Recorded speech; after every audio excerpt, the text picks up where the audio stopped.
여러분들의 부동산 길라잡이 부동산 가이드 진행의 강주리입니다. 자, 돈이 그려진 달력을 걸어두면 돈이 들어온다는 속설 다들 알고 계신가요? 그래서 해마다 이 연말이면 은행 달력이 굉장히 또 인기를 끌었습니다. 특히 올해 배포된 달력은요, 5만 원권 지폐나 기념 주화 등 다양한 화폐 이미지가 담겨 있어서 더욱더 큰 인기를 끌고 있다고 하는데요. 각 은행마다 문 앞에는 이 달력을 얻기 위해서 줄을 서는 기이한 현상까지 또 나오고 있다고 합니다. 자, 그만큼 돈을 벌고 싶다는 마음이 좀 간절한 뜻이 담겨 있지 않을까 싶습니다. 여러분들의 그 간절한 마음 내년에는 꼭 현실이 되었으면 하는 바람이고요. 저희도 함께 도와드리겠습니다. 방송 보시다가 부동산 관련해서 궁금증 있으시거나 전략 필요하신 분들 저희 전화 문자 활짝 열어놓고 기다리고 있겠습니다. 02-2638-3962번 서울 전화 02-2638-3962번으로 전화 주시거나 또는 건당 100원의 유료 문자인 샵 3989번으로 궁금하신 내용 적어서 지금 바로 보내주시기 바랄게요. 자, 그럼 부동산 가이드 오늘도 힘차게 출발합니다.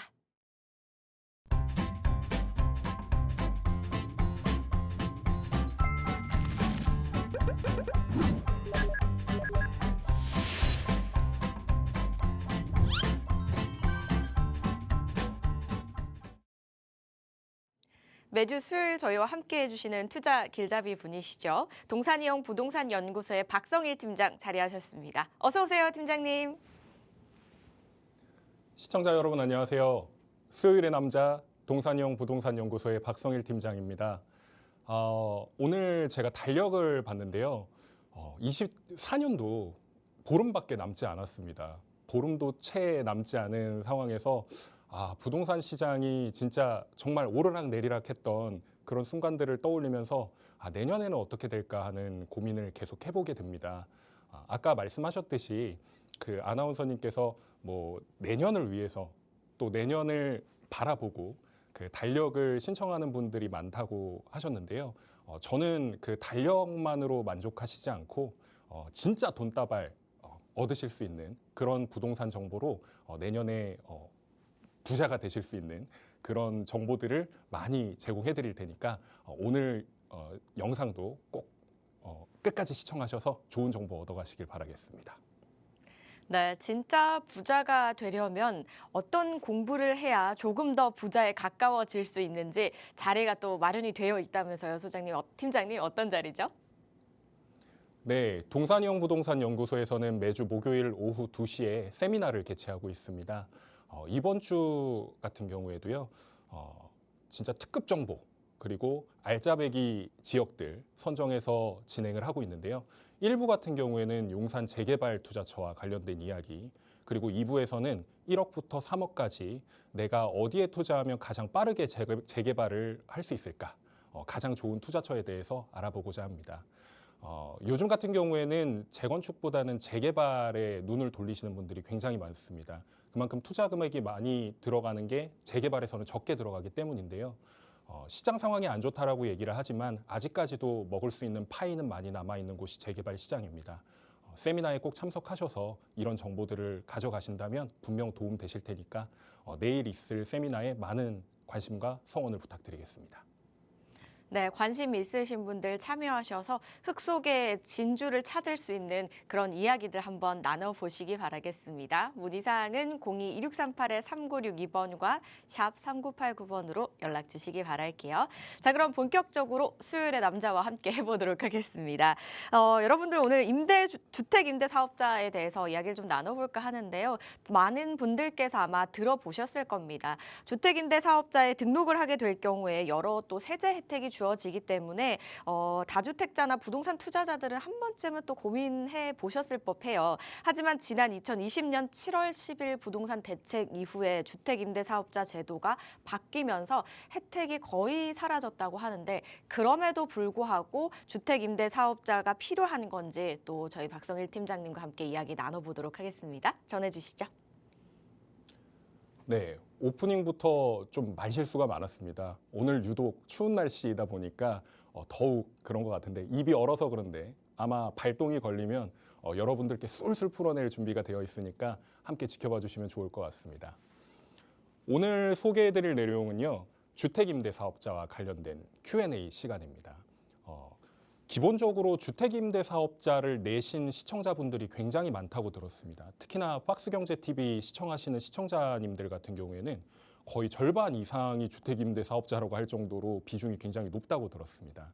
그래서 오늘 준비한 이 시간에 주택임대사업자란 과연 무엇인가라는 개념부터, 그리고 우리가 좀 상세히 지켜봐야 될 것들, 그리고 앞으로 노려봐야 될 것들, 이런 것들에 대해서 이야기를 해보고자 합니다. 먼저 주택임대사업자가 무엇인지에 대해서 알고 가시는 게 좋을 것 같아요. 주택임대사업자는 말 그대로 주택을 임대해서 사업을 하는 사람을 의미합니다. 법적으로는 임대사업자를 지칭을 하는 것이 공공주택 사업자가 아닌 자, 그러니까 말 그대로 LH, SH, GH라고 하는 도시공사, 주택공사를 제외하고 한 채 이상의 주택을 취득해서 임대사업을 내는 사람들을 의미를 합니다. 결국엔 내가 집을 가지고 있든 아니면 이 집 말고도 추가로 집을 가지고 있을 때 내가 사업자를 낸다고 하면 이게 주택임대사업자로 등록이 된 주택으로 볼 수 있다는 뜻이죠. 주택임대 방법은 여러 가지가 있지만 기본적으로 우리가 알아야 될 건 두 가지입니다. 그 중에서도 가장 중요한 게 있는데요. 일단 먼저 한번 살펴볼 게 민간건설임대주택. 이거 같은 경우에는 우리하고는 조금 동떨어져 있습니다. 왜냐하면 개인의 입장에서 살펴봤을 땐 이거를 하시는 분들이 그리 많지는 않습니다. 기본적으로 이분들은 건축주를 이야기하고요. 집을 지어서 파시는 분들, 아니면은 집을 지어서 임대를 생각하고 계신 분들에만 한정이 되는 거기 때문에 이 민간 건설 임대 주택과는 우리는 조금 동떨어져 있죠. 우리가 주목해야 될 건 바로 이거, 민간 매입 임대 주택과 관련된 내용입니다. 결국엔 집이 완성이 되어 있고 집이 완성이 되어 있지 않더라도 준공이 예정돼 있는 주택, 이런 것들을 매수를 해서 임대사업자를 내는 거죠. 임차인을 받게 되면 이게 민간 매입 임대주택으로 본다, 이렇게 보시면 되겠습니다. 결국에 우리가 주택임대사업자를 낼 때 들어가는 건 민간 매입 임대주택이 되겠죠. 주택임대사업자의 제도 변화가 굉장히 짧은 시간 내에 다양하게 그리고 복잡하게 이루어졌습니다. 전 정권에서 이 주택임대사업자에 대한 거를 이제 좀 계속해서 바꿨는데, 사실 주택임대사업자 이름만 들어도, 그 명칭만 들어도 진짜 경기를 일으키시는 분들이 굉장히 많습니다. 왜냐하면 정부가 만들어낸 제도거든요. 근데 이 제도가 진짜 손바닥 뒤집듯이 그냥 이때는 이렇게 하면 되겠다 해가지고 만들었던 거를 아니야, 이거는 그냥 하지 않을래, 이런 식으로 그냥 뒤집어 버리니까 주택임대사업자를 내셨던 분들은 많이들 욕하세요. 그리고 주택임대사업자 왜 했을까 후회하시는 분들도 굉장히 많습니다. 그렇지만 좀 살펴보면 기본적으로 우리가 대책이 무엇이 있었는지를 좀 살펴봐야 될 것 같은데요.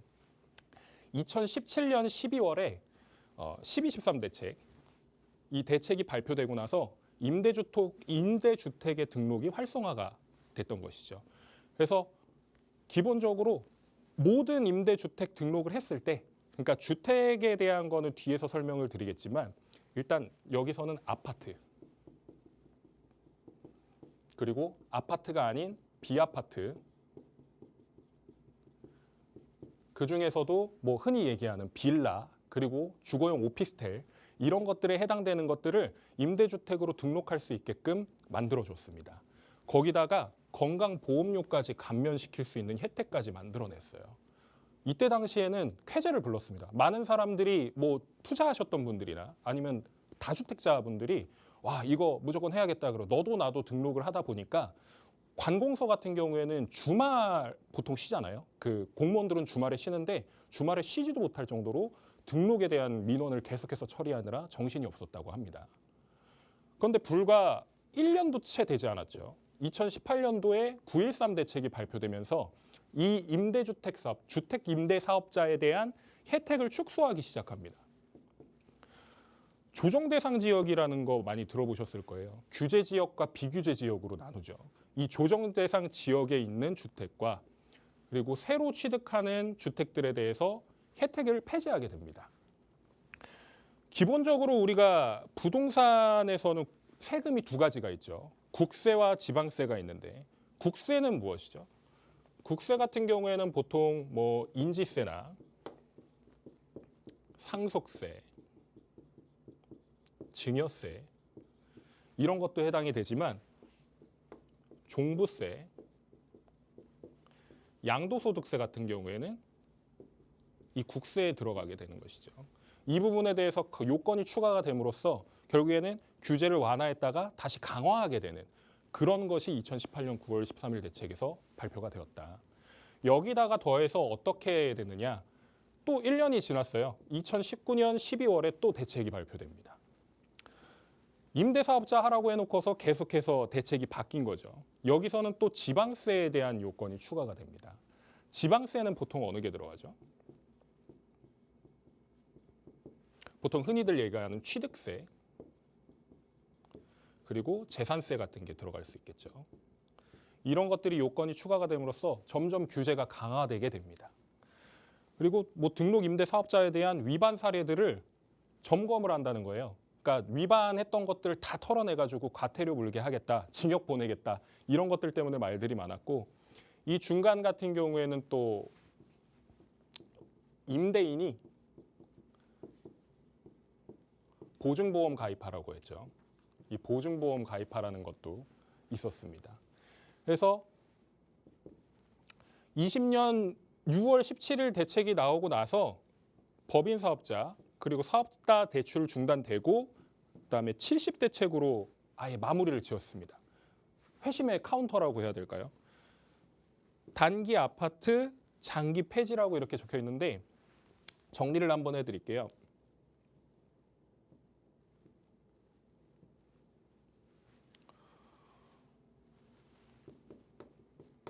단기가 4년이 있었고요. 장기가 8년이 있었습니다. 여기 같은 경우에는 아파트, 비아파트 둘 다 있었다고 말씀드렸죠.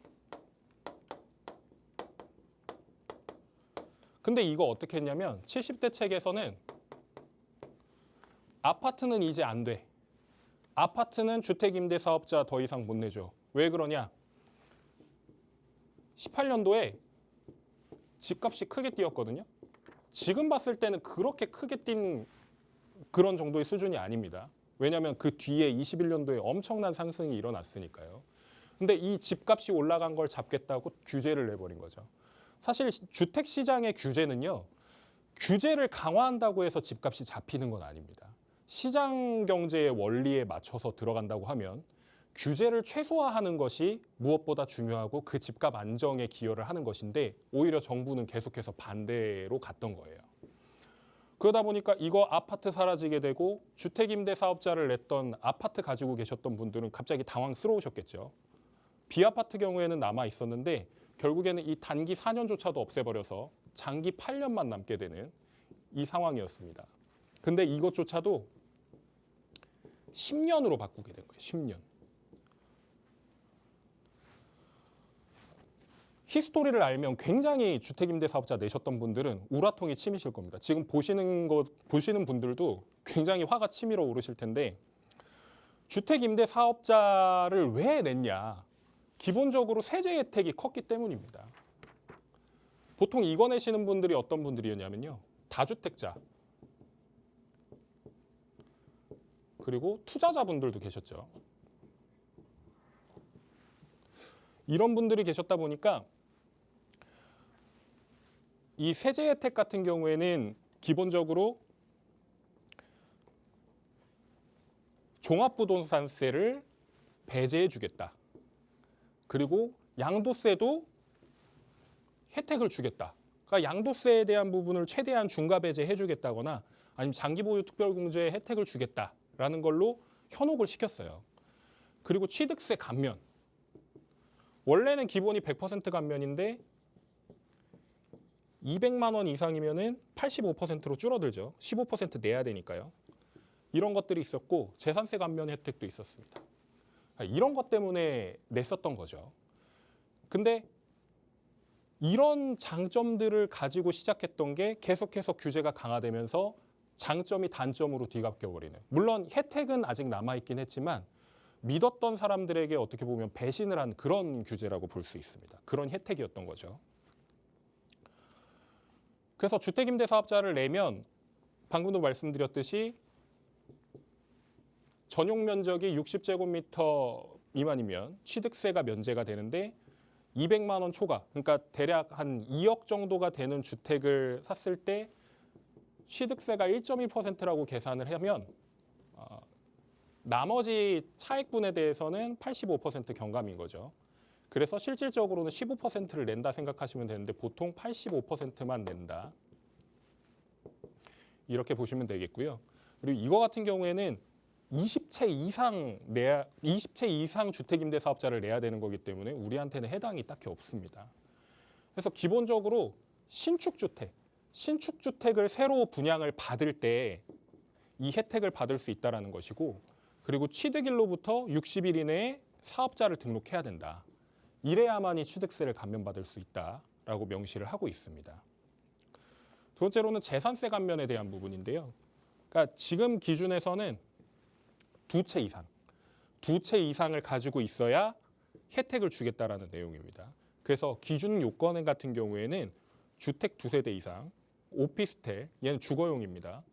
주거용 2세대 이상. 그리고 다가구 주택 같은 경우에는 수도권은 4억 이하고요. 비수도권, 지방 같은 경우에는 2억 이하여야만이, 그리고 전용 40제곱미터 미만이어야지만이 재산세를 감면해 줄 수 있다. 이렇게 명시를 하고 있고요. 종부세나 임대소득세, 양도소득세 이런 부분들에 있어서도 혜택이 있기 때문에 주택임대사업자를 내시게 되는 겁니다. 기본적으로 공시가격이 수도권에 6억 이하면은 가능하고요.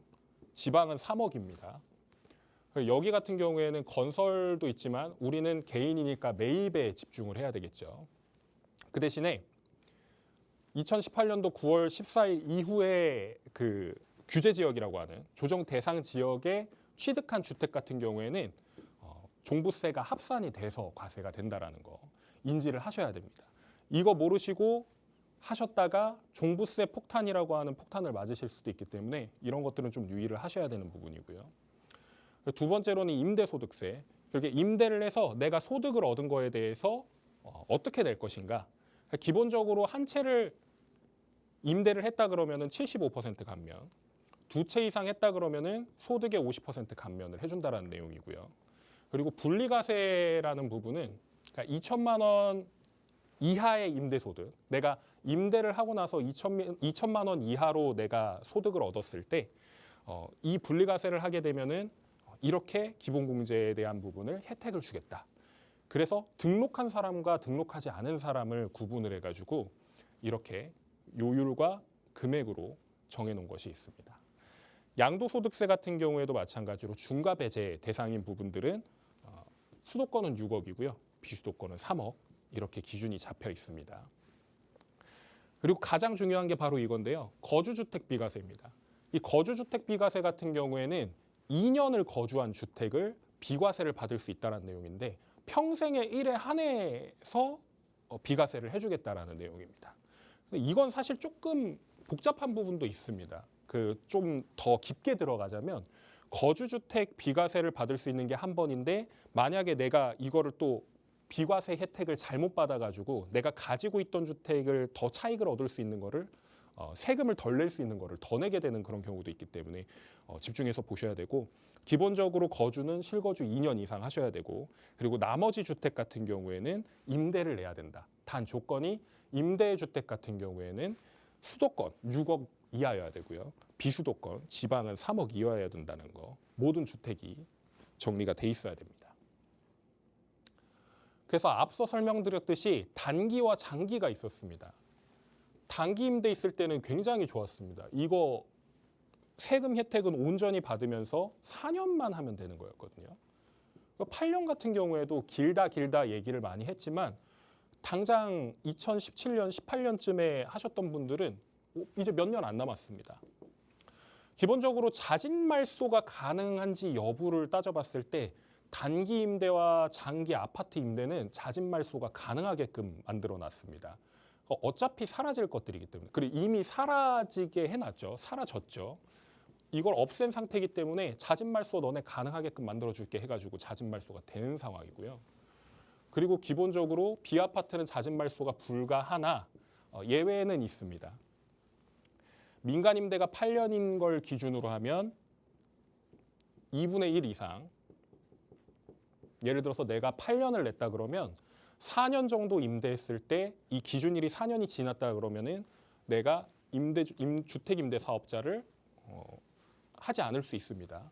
근데 단 아래에 있는 혜택 같은 경우에는 덜 받을 수 있기 때문에 그런 부분들은 참고를 하셔야 되고 그래서 좀 복잡합니다. 여기서 보시면은 4년과 아파트 8년이 자진말소와 자동말소가 나눠져 있는데 자진말소를 하게 될 경우에는 양도세 중과배제 해주겠다 이렇게 나와 있고 그 대신에 1년 안에 양도를 해야 되는 상황인 거고요. 그리고 자동말소가 된 경우에 그러니까 가만히 있었는데 이제 사라지게 되는 경우를 의미하는 거죠. 뭐 예를 들어서 이게 2018년도에 했는데 이미 얘는 2022년도에 사라졌을 겁니다. 그러면 자동말소가 된 것이고 그리고 이거 같은 경우에 양도세 중과배제를 양도 시기와 무관하게 받을 수 있다. 이렇게 생각하시면 되고요. 아파트 같은 경우에는 8년 하셨던 분들이 이제 곧 있으면 끝나시는 분들도 굉장히 많습니다. 이런 경우에도 마찬가지로 자동말소가 되면 이렇게 혜택을 받으실 수 있다는 거. 그러니까 자진말소 하시는 분들이 그렇게 많지는 않은 걸로 알고 있습니다. 이 부분을 참고하시면 좋을 것 같고 장기보유 특별공제가 또 따로 있는데 장기보유 특별공제는 4년은 일단 해당이 없습니다. 그리고 8년 같은 경우에는 아파트의 경우에는 50% 그리고 B아파트 경우에는 8년 50% 똑같은데 이번에 또 새로 생긴 10년에 70%까지 장기보유 특별공제, 장특공을 받을 수 있다. 이렇게 보시면 되겠습니다. 결국엔 요즘에도 주택임대 사업자 제도는 계속해서 있습니다. 근데 왜 주택임대 사업자를 지금도 내야 되느냐? 이렇게 규제가 계속 강화가 되고 안 좋다라고 얘기를 하는데 왜 해야 되냐? 이런 거를 살펴보자면 기본적으로 올해 8월 8일에 88 대책이라는 거 많이 들어보셨을 거예요. 이 88 대책에서 주택임대 사업자에 대한 부분을 다시 명시를 해놨습니다. 기본적으로 한 채만 등록을 해도 6년 단기 임대를 할 수 있게끔 아까 제가 뭐라고 말씀드렸죠. 4년 임대 있고 8년 임대 있었는데 4년 임대 사라지고 그 단기 4년이 사라지고 8년이 남아있고 10년을 만들었다. 이렇게 말씀을 드렸잖아요. 근데 이번에 새롭게 6년 단기를 만들어가지고 4년보다 2년 더 늘어난 단기 등록 임대를 추진하겠다라는 겁니다. 이거는 곧 있으면 생깁니다. 내년에 생기기 때문에 내년에 이제 6년 단기 하실 분들은 이거를 이제 등록을 하시면 될 것 같고요. 두 번째로는 올해 연말까지 취득세와 재산세 감면하는 그 주택임대사업자 그 일몰 기한이 있었는데 그거를 27년도 말까지 연장해주겠다. 이렇게 이야기를 했고요. 세 번째로는 새로 내가 샀을 때, 그러니까 지금 24년부터 27년 12월 31일까지 완공된 주택, 준공된 주택을 구매했을 때 얘를 취득세와 종부세, 양도세 산정할 때 주택수에서 빼주겠다라는 겁니다. 그 예전에도 제가 강의를 할 때 설명을 드렸을 거예요. 기본적으로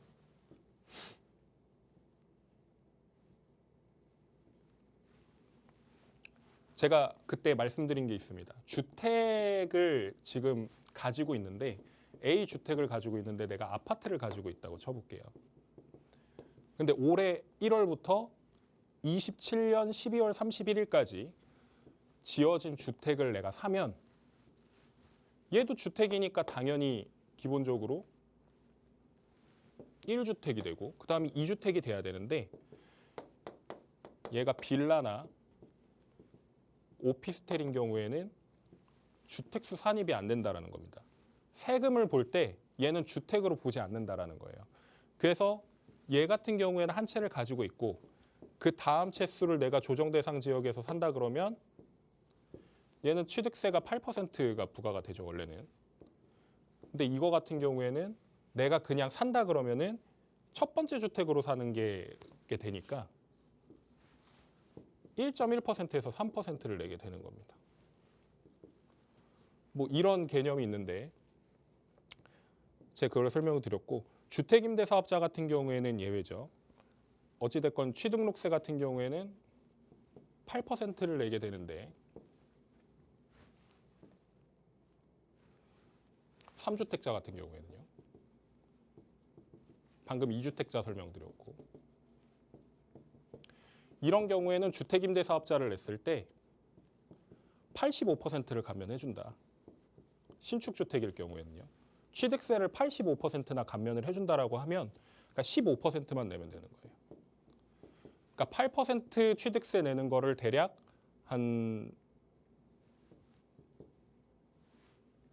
3% 정도, 3에서 4% 정도 내신다고 생각하면 될 것 같습니다.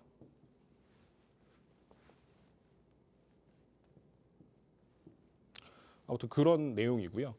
그리고 기축소형주택 같은 경우에도 마찬가지로 27년 12월, 그러니까 27년 연말까지 이걸 사도 세제 산정 시 주택수에서 제외하겠다라는 내용인데 사실 이거는 원래부터 주택수에 제외하게끔 되어 있었습니다. 그래서 내가 주택임대사업자를 내게 된다 그러면 원래 한 채를 갖고 있는 사람이 이렇게 사면은 총 4채가 되는 거예요. 그렇죠? 근데 주택임대사업자를 내면 주택수가 점점 줄어드는 겁니다.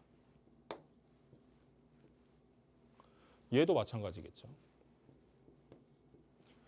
그러면 한 채만 갖고 있는 것과 동일하게 보기 때문에 이런 것들 때문에 주택임대사업자를 낸다라고 보시면 되고 그리고 이 기간의 경우에도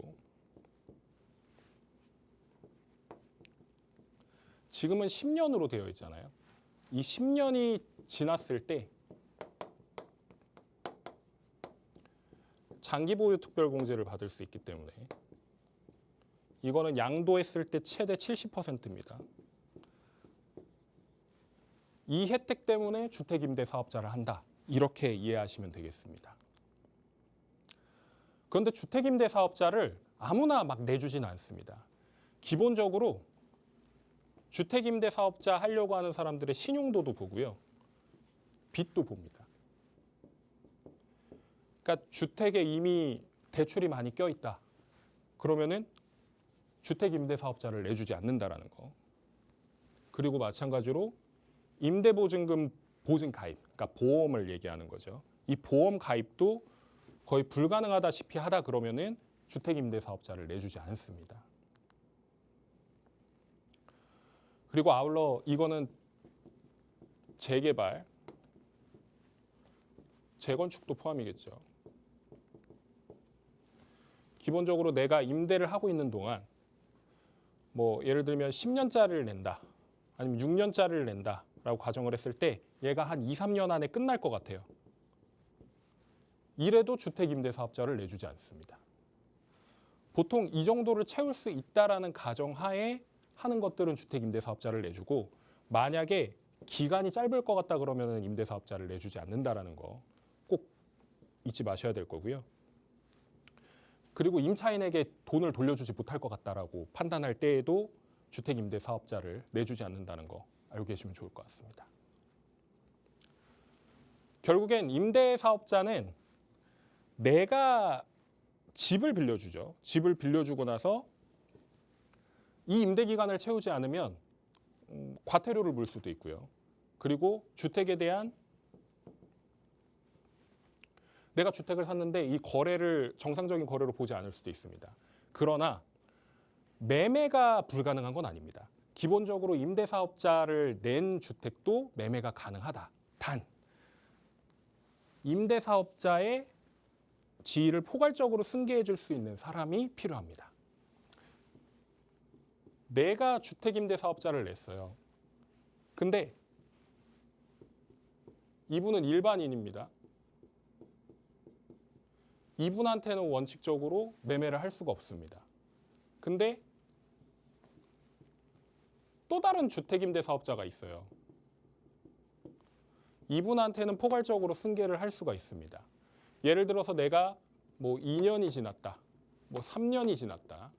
근데 내가 8년을 했단 말이죠. 그러면 얘는 얼마 남았죠? 6년 남았고 얘는 5년 남았습니다.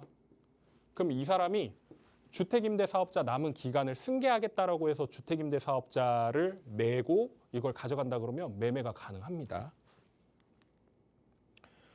그래서 주택임대사업자를 내가 낸다 그러면은 신청을 어떻게 하느냐?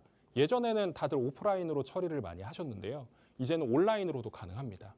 렌트홈이라는 사이트가 있는데 여기는 정부에서 운영하는 기관인데 여기서 임대사업자 등록을 신청하실 수도 있고 아니면 지자체에 방문하셔가지고 등록을 하실 수도 있다는 거.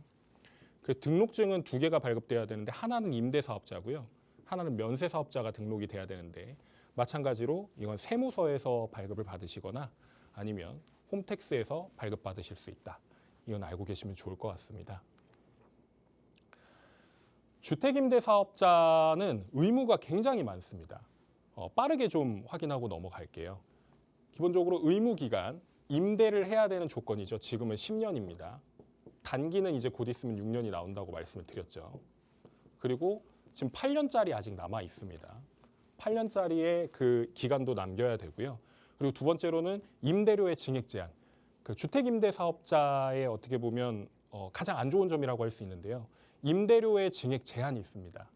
예전에 이제 계약을 내가 1억을 했다. 1억을 했는데 그 다음에 계약을 할 때는 이 임대료의 증액 제한이 있기 때문에 뭐 5% 올린다고 해봤자 1억 500밖에 안 되는 거겠죠. 근데 이게 내가 임대를 하는 동안에 계속 5% 제한이 있습니다. 그래서 실질적으로는 이 갭 차이가 다른 데에서는 뭐 전세나 월세나 이런 것들이 나하고 격차가 굉장히 심하다. 이렇게 보시면 되겠습니다. 이게 좀 단점이 될 수 있는데 이거를 설명할 의무가 있다. 만약에 설명하지 않는다 그러면 과태료가 일단 500만 원 이하. 그리고 두 번째로는 소유권 등기의 부기 등기 의무. 내가 매매를 하고 나서 주택임대사업자를 냈다 그러면 소유권 등기에다가 나는 주택임대사업자입니다라고 등기를 해놔야 되는데 이것도 하지 않으면 500만 원 이하의 과태료가 들어가고요. 그리고 임대차 계약 신고 의무가 있습니다. 기본적으로 내가 임대를 했고 그리고 얼마에 했다라는 거를 지자체에 신고해야 된다는 거. 신고하지 않으면 이렇게 과태료가 부과되고요. 그리고 임대차 계약서 양식에 대해서 제대로 된 양식을 사용해야 된다. 이것도 마찬가지로 과태료가 있습니다. 과태료가 굉장히 많죠. 앞에서 말씀드렸던 것처럼 이 5% 범위를 초과해서 임대료를 올릴 수 없다라는 게 명시가 되어 있습니다. 만약에 증액해서 했다 그러면 과태료가 3천만 원 이하이고요.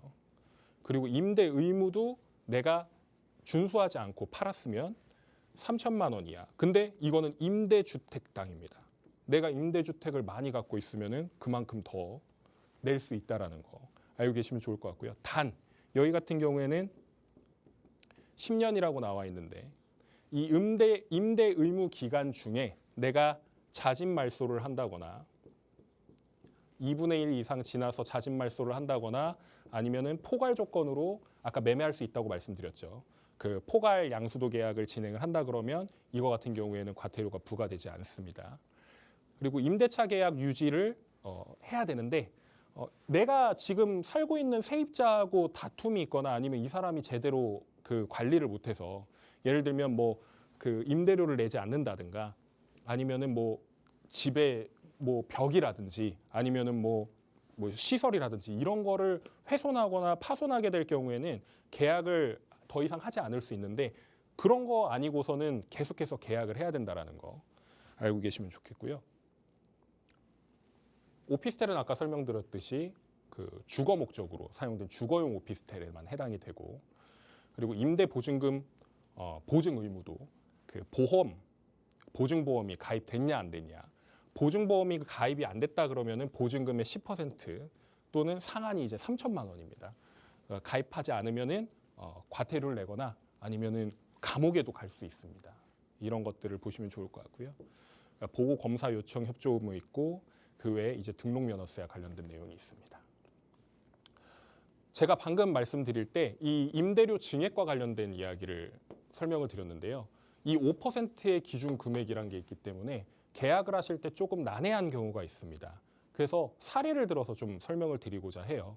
일단 첫 번째 사례 같은 경우에는 세입자 2년 계약했는데 이 세입자가 개인 사정으로 반년만 살고 1년 6개월의 임차 기간을 채우지 못한 채 나가버리게 된 케이스입니다. 이렇게 될 경우에는 5% 인상을 해서 다른 세입자를 받을 수 있냐에 대한 질문인데요. 이거 답은 X입니다. 5% 인상을 할 수 없습니다. 왜 그러냐면 기본적으로 6개월이라는 그 날짜에 보시면 그 기간을 보시면 알 수가 있는데 이게 6개월이 아니라 1년 이상이 되어야만이 증액할 수 있다. 기준이 1년입니다. 자, 두 번째. 그럼 기존 세입자가 6개월을 살았으니까 새로운 세입자가 들어올 때 그러면 그 좀 약간 꼼수를 부리는 거죠.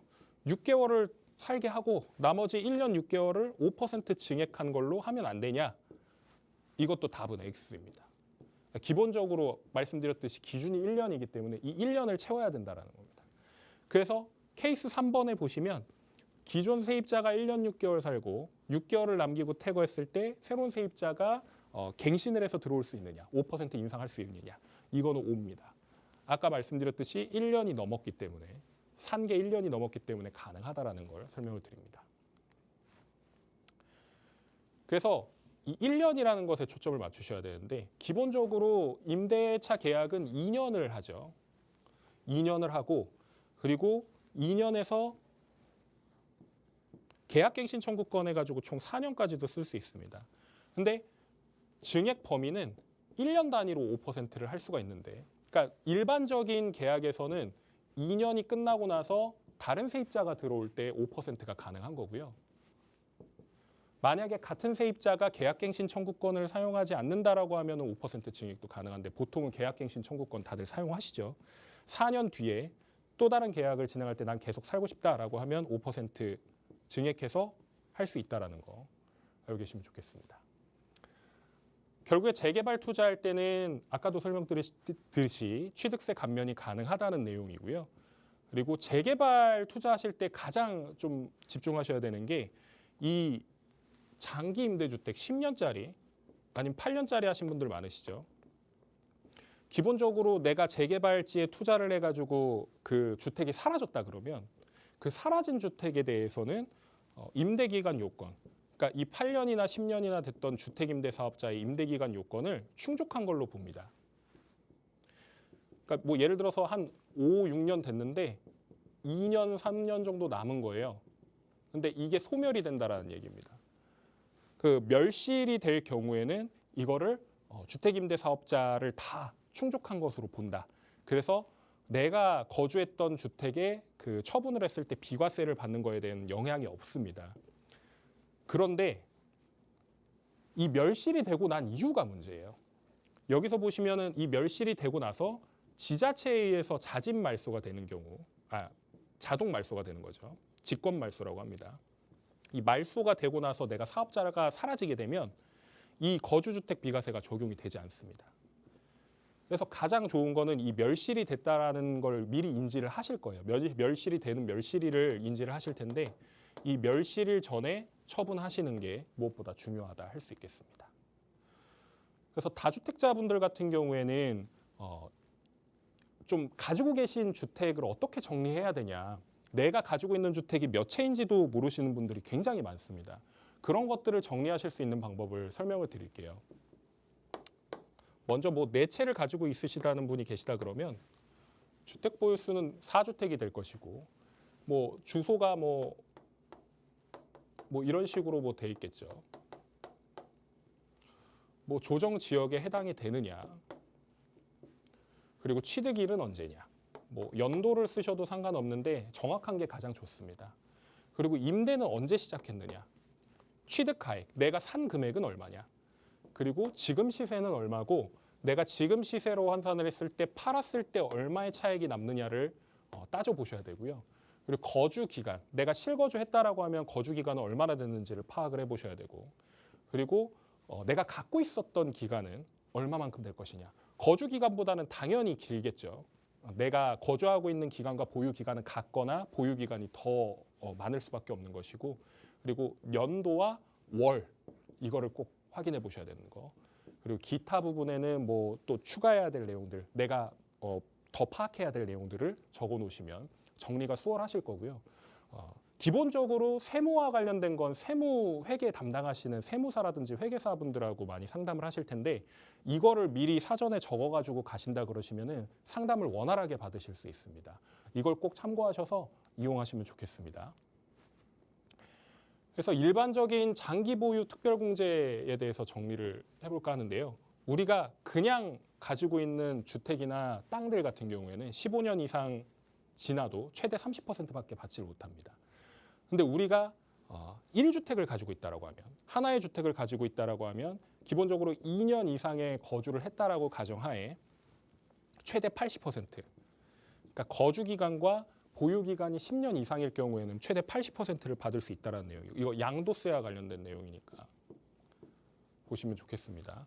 그리고 주택임대 사업자 오늘 가장 중요한 거죠. 8년 이상 임대를 했다라 그러면 50%, 10년 이상 했다 그러면 70%입니다. 이 기준은 내가 보유하고 있는 기간이 아니라 임대한 기간 기준입니다. 임대 개시일 기준이니까 꼭 참고해 보시면 좋을 것 같고 여기는 이제 작아서 잘 안 보이실 텐데 이런 세부 조건이 다 충족이 돼야 임대주택 하셨던 것들을 인정받으실 수 있는 거니까 꼭 확인해 보시면 좋겠습니다. 결국엔 1세대 1주택 장기 보유 특별공제 받을 수 있으려면 어떻게 해야 되느냐? 이 비과세 요건 기준은 기본적으로 2년 이상 보유하여야 되고 그리고 조정지상 지역 내에 2017년 8월 3일 이후에 취득하신 분들은 이것도 2년 이상 거주해야 됩니다. 그리고 고가주택 12억 이상이 아닌 경우에는 이 장기 보유 특별공제를 받을 수 있다. 이렇게 알고 계시면 좋을 것 같습니다. 주택임대 사업자 같은 경우에는 굉장히 까다롭고 신경 쓸 게 많거든요. 세무 전문가분들한테 꼭 상의하셔서 조치하셔야 하고 그리고 부동산 전문가하고 상담하실 때 부족한 부분들은 그분들한테도 물어보시면 아마 잘 알고 계신 분들은 상담하실 때 도움을 많이 주실 겁니다. 그런 것들 잘 판단하셔가지고 주택임대 사업자 적극적으로 잘 활용하실 수 있는 그런 방법을 모색해 보셨으면 좋겠습니다. 여러 가지 말이 많았던 주택임대 사업자입니다. 하지만 그럼에도 불구하고 주택임대 사업자에 가입하면 장점들이 존재하기 때문에 이런 부분에 대해서 좀 잘 살펴보셔야겠는데요. 이런 자세한 이야기는 또 세미나에서 한번 이야기 나눠보시기 바라겠습니다. 목요일 날 공덕동 인근에서 진행이 되는데요. 화면을 통해 나가고 있는 주제는 두 가지입니다만 이외에도 궁금하신 사항들 가지고 가셔서 다양한 의견들 나눠보실 수 있는 자리니까요. 관심 있으신 분들은 02-2638-3962번과 샵 3989번으로 많이 연락 주시기 바라겠습니다. 자, 그럼 저희 본격적으로 또 시청자분들 궁금증 해결해 봐야겠죠. 먼저 첫 번째로 문자를 통해서 만나보도록 하겠습니다. 3507님이 보내주셨는데요. 여의도에 있는 초원 아파트를 눈여겨보고 있습니다. 향후 미래 가치와 전망은 어떨지 궁금합니다. 라고 보내주셨는데 여의도는 지금도 모든 분들이 살고 싶은 곳 중에 하나가 아닐까 싶습니다. 이곳 어떻게 보실까요, 팀장님? 네, 일단 기본적으로 여의도 같은 경우에는 재건축 이슈가 있는 단지들은 대부분 다 토지거래 허가 구역으로 묶여 있습니다. 그렇기 때문에 좀 이제 접근하시는 게 좀 수월하지는 않으실 텐데 이 초원 아파트 같은 경우에는 여의도에서 가장 싼 아파트라고 보시면 될 것 같습니다. 그래서 관심이 더 유독 가실 것 같은데요. 제가 입지에 대해서 좀 설명을 드리자면 기본적으로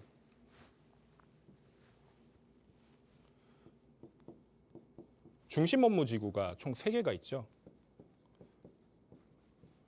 그리고 여기가 이제 여의도인데요.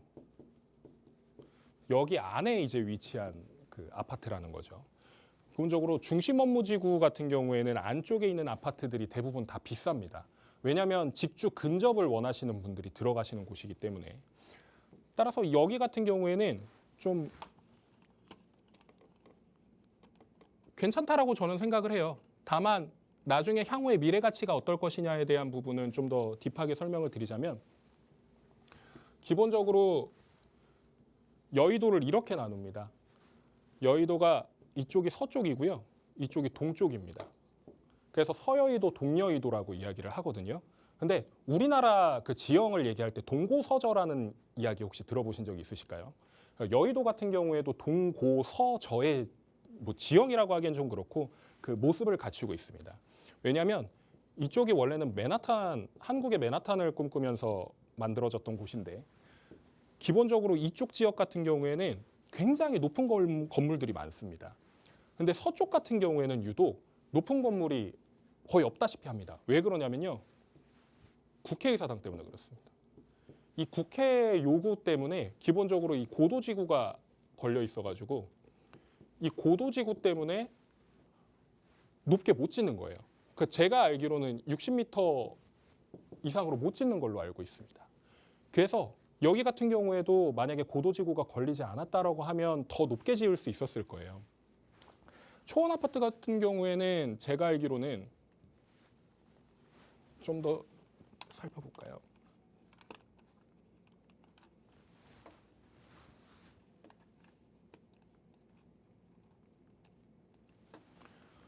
초원 아파트 같은 경우에는요, 기본적으로 서여의도에 딱 하나 있는 아파트 단지입니다. 유일한 아파트 단지예요. 근데 보시면 아시겠지만 뭐가 없습니다. 상가가 대부분이고 그리고 업무지구가 대부분이에요. 그리고 여기 제일 중요한 여의도 순복음 교회가 있는데 이쪽 같은 경우에는 주말에 뭐 기도하시고 그리고 노래 부르시는 게 심지어 들린다고 합니다. 제가 이야기 들은 바로는 그래요. 근데 기본적으로 앞에 한강뷰와 여의도 한강공원이 보인다라는 게 강점이고 그리고 용적률 같은 경우에는 제가 알기로는 600%가 안 될 거예요. 600%가 안 되는데 와 그럼 600%면은 이거 재건축 절대 안 되는 거 아니야? 라고 하실 수 있습니다. 그리고 두 번째로는 대지 지분 같은 경우에 제가 인지하고 있기로는 4평이 안 되는 걸로 알고 있어요. 땅 지분이 4평이 안 된다라는 건 거의 사업성이 없다라고 생각을 하실 수 있는데 얘가 일단 기본적으로 상업지구일 겁니다. 그리고 용적률 같은 경우에는 800%까지 쓸 수 있어요. 그럼 아직 쓸 수 있는 거는 좀 남았거든요. 근데 제가 아까 뭐라고 말씀드렸죠? 고도지구가 깔려 있다라는 거. 근데 이게 해결이 곧 될 수도 있습니다. 왜? 국회가 세종으로 옮겨가죠. 이 세종으로 옮겨가는 게 원래는 20년대 후반 뭐 얘기했다가 지금 또 31년으로 아마 늘어난 걸로 알고 있어요. 그러면 지금 대략 한 6년 정도 남았는데 이 사이에 또 상황이 급박하게 바뀔 수 있습니다. 기본적으로 이 서여의도하고 동여의도하고의 거리가 그렇게 멀지 않고 그리고 여기 보시는 서울 아파트 그리고 공작 아파트 이 모카 아파트가 여의도의 아파트 가격을 주도를 하거든요. 대장 아파트가 여의도 서울 아파트인데 여기 같은 경우에 시세가 지금 40억대에서 60억대까지 하거든요. 호가가. 근데 이 초원 아파트 같은 경우에는 4분의 1 가격입니다. 4분의 1 가격. 물론 평수나 이런 것들은 조금 차이는 있겠지만 4분의 1 가격이기 때문에 만약에 이 서울 아파트가 계속해서 가격이 올라간다. 재건축 이슈 때문에 올라가고 나중에 이제 진짜 재건축이 돼가지고 올라갔을 때 여기는 천지개벽할 곳 중에 하나거든요. 그러면 여기 같은 경우에도 자연스럽게 가격이 조금씩은 올라갈 겁니다. 네. 지금 가격 그래프를 만약에 보실 수 있다 그러면 아마 여기 같은 경우에는 계속 이런 식으로 올라가 있을 거예요. 여의도 같은 경우에는 땅이 한정적이고 아파트밖에 없기 때문에 일반 빌라나 그런 거는 찾아볼 수가 없죠. 아파트가 있다 그러면 무조건 들어가시는 게 좋고 여의도에 유일하게 10억대로 들어갈 수 있는 곳이다. 이렇게 보시면 될 것 같은데 기본적으로 50년 이상 된 아파트거든요. 제가 알기로는 1971년도에 지어진 건물일 겁니다. 그렇기 때문에 이 아파트는 만약에 여의도 꼭 들어가고 싶으시다 그러면 선택하셔도 좋을 것 같습니다. 네, 더 딥한 상담은 전화 주시면 상담 도와드릴게요. 네, 동서로 나뉜다라고 말씀을 주시면서 괜찮다라는 의견을 주셨는데요. 더 상세한 이야기는 또 추가 문의 주시거나 현명한 판단 내려보시기 바라겠습니다. 저희가 준비한 소식은 여기까지입니다. 저희 방송에서 제공하는 정보는 투자 판단에 대한 조언일 뿐 해당 부동산의 가치, 상승과 하락을 보장하지 않는다는 점 기억해 주시기 바랄게요. 남은 하루 행복하게 보내시고요. 저희는 내일 오후 3시에 다시 찾아뵙겠습니다. 시청해 주신 여러분 고맙습니다.